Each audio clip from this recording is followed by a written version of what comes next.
So before I get into the actual driving part of the video, just wanted to take a quick moment to let you guys know if you want to ask me questions, if there's something I didn't cover in the last video, or if there's more things you want to see. I did do a full tour of my 2022 Model 3, so if there's something you're really curious about, I can answer that question, and if enough people actually want it, I will post a full video of basically a walkthrough and tour of the whole outside and inside, and the screen options and stuff of my 2022 Model 3.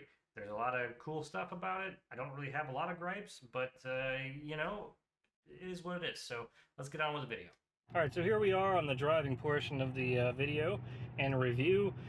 So finally at this point, I found a nice road that there's not a whole lot of traffic on. It's generally fairly empty, and I can really see what the car will do, especially once, I get onto the side where there's not a lot of people.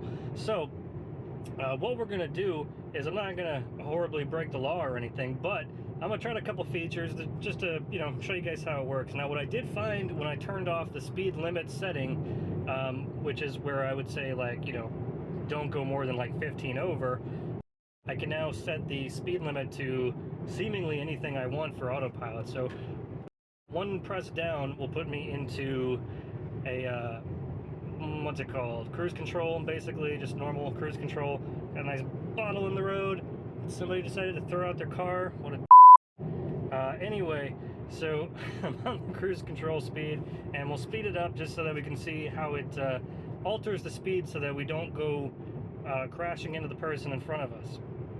So as you can see, it's limiting so that we don't actually hit the person in front of us. But if we were to move around them into the other lane, you'll see how it'll actually speed up. So now we're in the other lane, it's actually speeding up and going the speed that I've asked it to go. So very cool. Now we can turn on the autopilot because we have that gray wheel there, and we'll see how that works for us. So 2 clicks down, autopilot's on. It tells me to keep my hands on the wheel, and I will. I am still paying attention to the road though, because I don't want to hit things, just in case, because you never know, there's some weird situations. But as you can see, the speed limit is 65. I've got it set to 70, so 5 over. I can go, just a quick swipe up on the trackball, and it'll go up by 5 miles an hour. I can do another 5 up, and it'll go up another 5. And, so it does still have a restriction as far as 80 miles an hour. So 80 miles an hour is still the absolute maximum that you can set the autopilot to. It will not go above that. Now, that doesn't mean that the cruise control will stay there. You can get the cruise control to whatever you want. It might limit itself to 100 or something, I don't know. I don't really need to find out right now. But yeah, this is basically how it works with the cruise control and with the autopilot. Now the autopilot, I'll turn it back on here so you can get an idea of how it works. Now, I've got my hand on the wheel, but I'm not applying any sort of torque to the wheel. So eventually it's going to tell me to do some kind of like small turn on the wheel, and we'll just wait for that to happen. It usually only takes about a minute or two.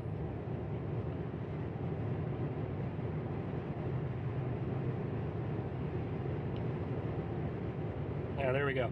So that happens, and I give a little bit of a torque, and then it'll go ahead and it will continue doing as normal. Now, as you can see, I'm not actually doing anything with the wheel, but the car is in fact turning and following the road as it's supposed to. And it's a little bit weird at first. You get a little bit nervous about letting the car control itself, especially when you're going like 70 miles an hour or more, if depending on the highway. But there's the turn the wheel indicator again. But yeah, it's kind of weird at first, but you do sort of get used to it. And honestly, it's kind of nice not having to stare 100% down the road and watch every single thing. Obviously you should still be keeping your focus on what's going on in front of you, but it's really nice not to have to, like, you can look around a little bit. Some people like to look around while they're in the car, and I'm one of them. So I like to look at the scenery, take in what's going on around me, see what's going on, and it's nice to have the ability to do that without drifting out of my lane all the time, because I'm just kind of moving around. Not that I'm that bad of a driver. I typically stay in my lane, but just saying, it is a nice thing to have that assistance so that I don't drift out of the lane, because, you know, we all do it, especially these days with so many distractions in the cars. But yeah, this is how the autopilot works. So the next thing I'm going to do is we're gonna test the claim for the acceleration, because they claim that this car will do with this particular model. This was just the long range, you know, Model S. They claim that this will do, I think, 4.7 seconds. It was either 4.2 or I think it's 4.7.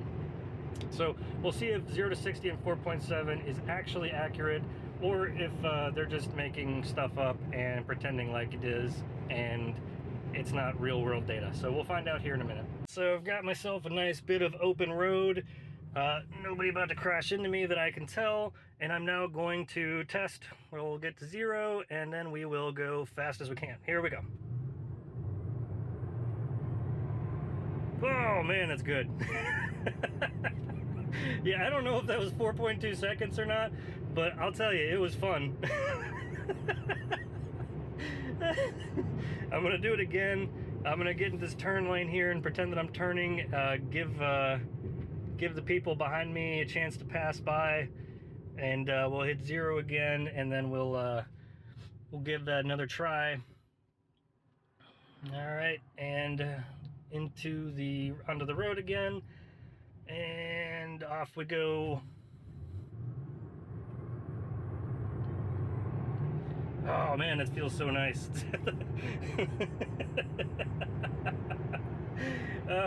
It's fun. It's hard to describe, you know, what that's like. I guess if you were ever on, it's like being on a roller coaster, kind of. You know, you just feel like your guts suck up a little bit, and you're pushed against the seat a little. It's fun. I do like it. Now, there's obviously faster cars out there, but you know, just for a base model of a vehicle, this is really, really fun to drive, gotta admit. I just wanted to take a few moments here to clarify a few things in the video, correct a few things, and sum everything up in a nice, neat little package here at the end. So, looking at the recording that I did, I can tell you for certain that, yes, the car came real close to what the acceleration estimates are. It wasn't exactly 4.2, it was maybe like 0.1 or 0.2 seconds over, and I realized that I didn't start, well, at least the speedometer showed that I wasn't at 0 miles per hour, but I certainly felt like I was fully stopped before I hit the accelerator. So I can't say for certain that's how it works. There's always somewhat of a garbage factor as far as speedometers go. They might not necessarily be exactly where you think they are. So, I mean, as far as I can tell, it's within the margin of error for, you know, the acceleration limits that they advertise. That being said, there was one mistake I made as far as the autopilot speeds. So on further examination, I found that the speedometer, or the autopilot. Now, all that being said, there is one portion that I was completely wrong on, which is the autopilot part. So the vehicle still, even after changing the way the speed limit setting is and just turning it off completely, I still was not able to go above 5 over on certain roads. And I don't exactly know why. I haven't been able to find an answer yet, but it seems to be roads mostly that are just, you know, 2 lanes, you know, one going one way, one going the other, with no median in between. At least that's what I thought. And then I went to other roads and they had a median in between, and they were 4-lane roads, and still could not go above 5 over the speed limit, which is odd to me, because, you know, you tend to want to go common speed with other people. So if everybody else is going, you know, 8-10 miles over, you generally want to do the same thing so that you're not holding up traffic. At least that's the way I typically drive. And you can't do that, which is kind of annoying. On the other hand, it does still work, and it does seem to be pretty much safe. I've only had, I think, one instance of phantom braking, I think they call it, where the car thinks that it sees something you know, maybe a shadow or something. I can't even remember what happened. It might have been a car that pulled out or went away. I don't know. But it was definitely a weird kind of a little scary experience. It wasn't super scary. It was just startling because I was driving down the road perfectly fine, and then suddenly the car just decided it needed to slow down real fast. But that's, you know, beside the point. Otherwise, those things work pretty much as they're intended to, I think. And, you know, they may get better over time. But thanks for watching. I hope you all enjoyed it. If you have further questions and you want to see more things, by all means, put that down in the comments. And until the next time, try not to die.